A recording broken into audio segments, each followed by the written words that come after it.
You know, when we think about the global economy, we usually picture it as this, I don't know, this massive, indestructible titanium engine. Right, it's something that just runs smoothly in the background no matter what. Exactly. But the more you actually look at the logistics, like how things actually physically move around the planet, it's less like a titanium engine and honestly, a lot more like a giant game of Jenga. Oh, absolutely. It's incredibly fragile. Yeah, you have all these pieces perfectly balanced, and they rely entirely on the blocks beneath them. And the Strait of Hormuz is essentially that foundational block right at the very bottom of the tower. And in February 2026, that block just got completely yanked out. Completely. Which brings us to our mission today. We are doing a deep dive into a really fascinating stack of sources to figure out how this localized crisis in the Middle East is basically rewriting the rules of global trade for you and everyone else. And the sources we're pulling from today are just incredible. We've got real-time maritime tracking data from UK Law Watch. There's this really intense academic analysis from the International Journal for Multidisciplinary Research. The IJFMR paper, right? Yeah, that one. Plus, we're looking at historical timelines from Wikipedia and some really gritty, on-the-ground business reporting from outlets like Fortune Greece. And the contrast there is wild, right? Because you have this high-level, sterile academic theory just crashing headfirst into like real-time panic on the ocean. Right, because the situation on the ground is moving so incredibly fast. I mean, the ripple effects are already reaching literally every corner of the globe. Okay, let's unpack this. But real quick, before we dive into the actual timeline, we need to establish a really clear ground rule for you listening right now. Yeah, this is important. Our sources today deal with highly politically charged accounts. We're talking about military actions involving the United States, Israel, and Iran. And our purpose in this deep dive is strictly to report the facts, the tactical movements, and the economic data as they're presented in these materials. Right. We are not taking political sides here. Not at all. We aren't endorsing any viewpoints from the combatants. We are literally just here to impartially convey the ideas in the source material and help you understand the mechanics of what's happening. Because, in conflicts of this scale, the very first casualty is usually clarity. Exactly. If you want to actually understand the scope of the crisis, you have to strip away the political rhetoric and just look purely at the tactical mechanics and the supply chain data. So let's go back to the spark. That exact moment the Jenga block was pulled, February 28th, 2026. Right. The U.S. and Israel launched this massive, coordinated military campaign against Iranian infrastructure. The U.S. called it Operation Epic Fury, and Israel designated it Operation Roaring Lion. And based on the IGFMR analysis, this was not just some surgical limited strike. No, not at all. We are talking about nearly 900 precision munitions dropped within just the first 12 hours. Wow. 912 hours. Yeah. They were systematically targeting command and control centers, ballistic missile production facilities, and specifically those heavily fortified underground nuclear sites at Fordo and Natanz. Which didn't just happen out of nowhere. If we look at the historical context from the sources, this was like the boiling point of a massive diplomatic collapse. Oh, totally. The nuclear negotiations in Geneva had completely unraveled months prior to this. Plus, we had already seen a 12-day air conflict the year before, in 2025. So tension was already at maximum capacity. Right, and Western intelligence was signaling that Tehran was nearing this breakout threshold for weaponizing uranium. So the White House categorized the February strikes as a preemptive necessity. A necessity to neutralize an imminent threat. Exactly. And in the process of doing that, they achieved a major, highly destabilizing objective, which was the assassination of Iran's supreme leader, Ali Khamenei. Which is huge. And I really want to look at the immediate fallout of that decapitation strike, because the succession was incredibly fast. It really was. By March 9th, the Assembly of Experts named Mojtaba Khamenei as the new supreme leader. And his very first decree was a policy of maximum asymmetric retaliation. Right. But wait, so taking out their top leadership didn't cripple their command structure? It actually triggered a faster, more extreme response? Yeah, that's exactly what happened. It's like kicking a hornet's nest hoping to destroy it, but instead you just scatter the swarm and make them infinitely more aggressive. That's a great way to put it. They didn't just scatter, though. They decentralized into this highly lethal, unconventional apparatus. You didn't eliminate the command structure. Mm-hmm. You basically provoked a system that was specifically designed to operate under this exact type of duress. And the primary weapon in that response is the Islamic Revolutionary Guard Corps, right? Yeah. The IRGC. Exactly. The IRGC. So If Mojtaba's goal is this maximum asymmetric retaliation, the IRGC isn't going to, like, line up their aging destroyers against a U.S. carrier strike group. No, they know they'd lose a traditional naval battle in, like, an afternoon. Right, so how are they actually executing this retaliation? They must be relying on area denial, right? Like guerrilla tactics on the water to just make the strait too lethal to cross? Spot on. The IJFMR paper classifies that exact approach as a saturated asymmetric siege. A saturated asymmetric siege. What does that actually look like? Well, the IRGC is basically blanketing the entire choke point with sea mines, coastal launch ballistic missiles, and USVs. USVs. Unmanned surface vessels. Yeah. They're essentially these high-speed explosive drone boats. Oh, wow. Yeah. The thing is, they don't need to actually control the water. They just need to raise the probability of a strike so high that commercial transit becomes mathematically impossible. Which brings a terrifying reality to the merchant sailors on these commercial vessels. I mean, these are civilian crews just trying to move cargo, suddenly navigating a saturated war zone. It's a nightmare scenario for them. It really is. The early warning sign happened on March 1st. There was an oil tanker called the Skylight, struck by a projectile north of Kasab in Oman, and 2 Indian crew members were killed. Just an awful tragedy, and it was just the beginning. Yeah, because the reporting from Fortune Greece shows this massive escalation over the summer, specifically looking at the safety of 2 major tankers. In July, we saw the gas log Shanghai hit. Right, that's an LNG carrier owned by Peter Livanos. Exactly. Hit just 11 nautical miles off the coast of Oman. And the operational details of that strike are just harrowing. They really are. The impact caused a massive fire in the engine room. Oh, man. And while the crew miraculously managed to extinguish it, the ship suffered a total blackout. It lost all propulsion. So it was just dead in the water. Completely dead in the water, sitting right in the middle of a highly contested combat zone. That is terrifying. And then you have the Kavomaleas, which is this massive Panamax vessel. Right, one of those giant ships sized to barely squeeze through the Panama Canal. Exactly. It was struck not once, but twice. It suffered an engine fire, and the crew had to completely abandon ship in lifeboats. Just left the ship drifting. Yeah. And the pattern here is chilling because these strikes are happening along what is supposed to be a U.S.-coordinated, heavily defended transit lane off the coast of Oman. What's fascinating here is the IRGC's explicit public justification for these attacks. They actually admitted to it. Oh, they aren't denying involvement at all. They are literally broadcasting their targeting logic.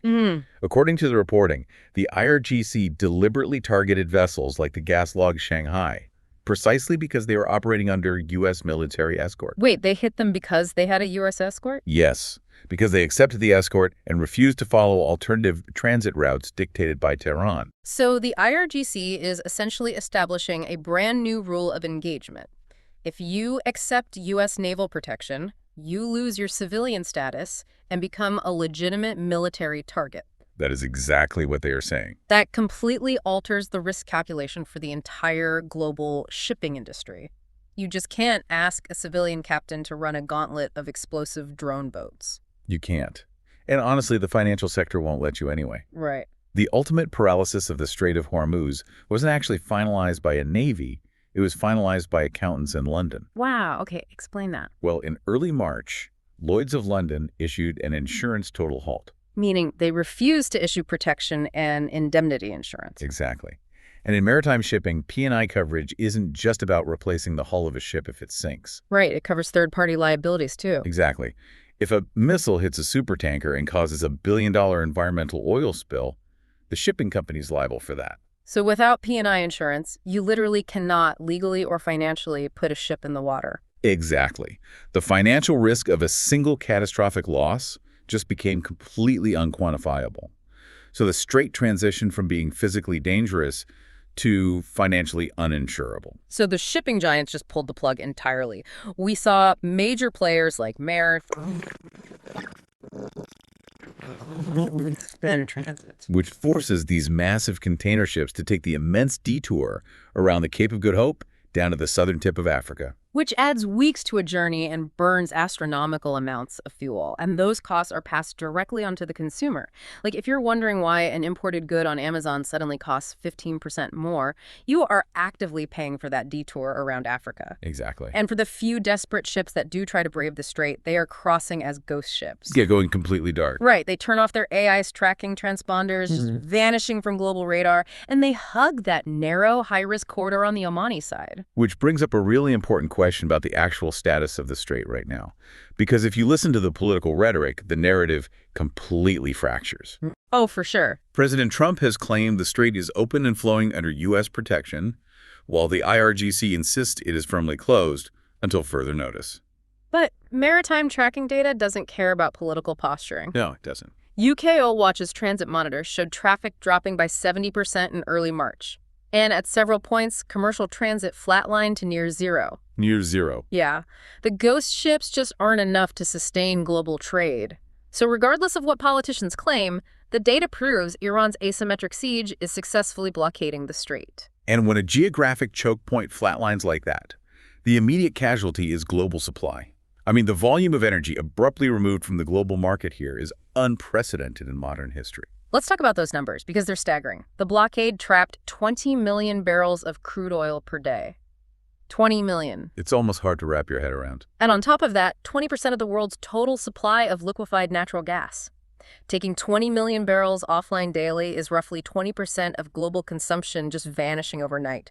And the global system simply does not possess the spare capacity to replace a 20% deficit. But wait, didn't the US and Europe build massive strategic petroleum reserves specifically for a rainy day like this? They did, yeah. I mean, a 20 million barrel hole is huge, but couldn't Western governments just flood the market with their domestic reserves to cushion the blow and stabilize prices? In theory, yes. Yeah. But the math doesn't hold up against a prolonged blockade. Why not? Because strategic petroleum reserves are designed to bridge short-term disruptions, like, a hurricane shutting down refineries for a week or a brief pipeline hack. Right. The U.S. SPR has a maximum drawdown capacity of roughly 4.4 million barrels a day. Yeah. Even if every allied nation maxed out their reserve pumps, you just can't replace a continuous 20 million barrel daily deficit. You just drain the reserves in a matter of months. Exactly, and the market knows that. Here's where it gets really interesting, because the market realizes the reserves won't save them, and the panic is instantaneous. Oh, immediately. Brent crude skyrocketed to $126 a barrel, with analysts noting that roughly $30 of that is purely a war premium. Just the cost of sheer uncertainty. Exactly. And European natural gas prices spiked from 30 euros per megawatt hour to peaking at over 60 euros in just days, a 100% overnight increase. It's incredible. And to understand how this physical halt triggers a true global crisis, the IJFMR paper introduces this incredibly useful framework. They map out the crisis through a ripple effect analysis. Breaking it down into 3 distinct orders of impact, right? Exactly. So the first order ripple is physical. That's the immediate loss of the oil and gas, the physical destruction of vessels like the gas log Shanghai, and the insurance total halt we just outlined. Then you have the second order ripple, which is economic and geopolitical. This is where governments suddenly facing energy starvation start executing massive, desperate policy shifts. And the paper highlights India as a prime example of this. They do, yeah. India relies on the Strait of Hormuz for roughly 40% of their oil. When that pipeline shuts down, India is forced to implement a policy of Atmanirbhar. Which translates to self-reliance. Right. But on the ground, self-reliance just means severe energy rationing. We're talking about rolling blackouts, industrial shutdowns, and governments actively deciding which sectors of their economy actually get to keep the lights on. And while nations that rely on Middle Eastern crude endure that rationing, others are exploiting the chaos. If we connect this to the bigger picture, look at Russia.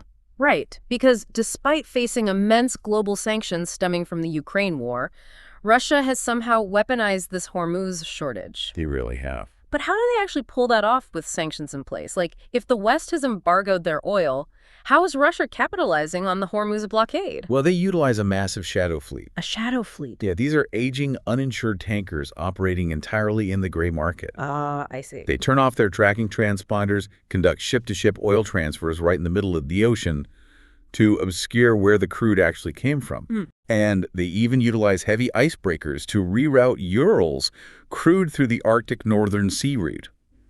With Middle Eastern oil trapped, desperate buyers in Asia are totally willing to look the other way and pay a premium for sanctioned Russian energy. It's incredible how a choke point in the Middle East literally breathes new economic life into a sanctioned shadow fleet up in the Arctic. It really is all connected. But it's the third-order ripple that truly escalates this from, like, an economic problem to a global existential one. Yes, the systemic ripple. The breakdown of the LNG to fertilizer pipeline. This is exactly the point where energy security fundamentally becomes food security. We really need to unpack the chemistry here for a second because I think a lot of people don't intuitively connect natural gas to the food on their plates. No, they definitely don't. Natural gas isn't just burned to heat homes or spin turbines for electricity. It is actually the vital chemical feedstock used to create ammonia. Right, through the Haber-Bosch process. Exactly. You take nitrogen from the air, combine it with hydrogen extracted from natural gas under immense heat and pressure, and you get synthetic ammonia. And that ammonia is the foundational ingredient for almost all modern agricultural fertilizers. The scale of our reliance on that specific process is just staggering. It's insane. Something like half the nitrogen in your body right now comes from synthetic fertilizers reliant on natural gas. Yep.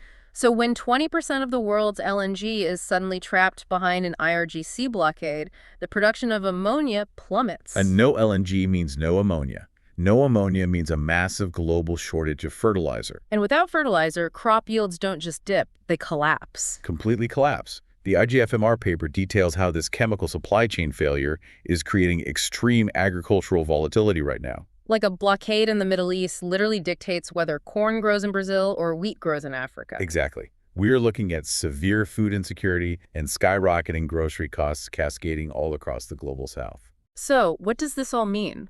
When you zoom out from the explosive drone boats in the Gulf to, empty grocery shelves and rationing in the global south, it exposes a really fatal flaw in the world's just-in-time global energy model. We have optimized the entire global economy for efficiency. Right, assuming the ships will always sail and the inventory will always arrive the exact moment it's needed. We sacrificed all our resilience for that efficiency.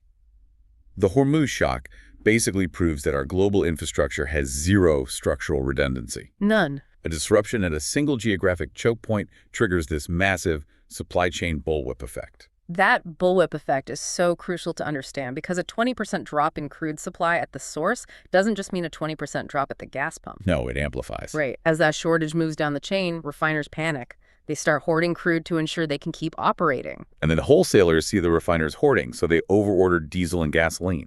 Exactly. Logistics networks freeze up under all the chaotic ordering.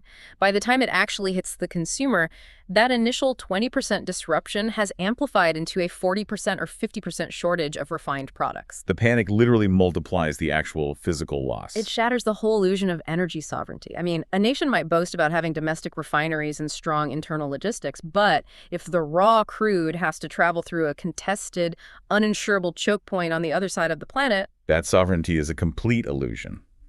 You are entirely at the mercy of the weakest link in the maritime chain. Which brings this massive geopolitical crisis right to your kitchen table. It is so easy to see a headline about a missile strike in a distant strait and assume, oh, it's just foreign policy noise, it doesn't impact my daily routine. Right. But this deep dive illustrates how a localized conflict instantly becomes a hyper-local problem for you. Whether you're feeling it in the skyrocketing price of a tank of gas or the surge in your grocery bills because of that downstream fertilizer shortage. Or even the sudden volatility wiping out gains in your retirement portfolio. Exactly. The 2026 Hormuz crisis is actively happening in your living room. The global system is just vastly more interconnected and exponentially more fragile than any of us are comfortable admitting. As we wrap up today, there is one final, totally paradigm-shifting idea pulled from the IJFMR paper that we haven't touched on yet, but it's something you should definitely mull over as you watch this crisis unfold. Yeah, it involves China's long-term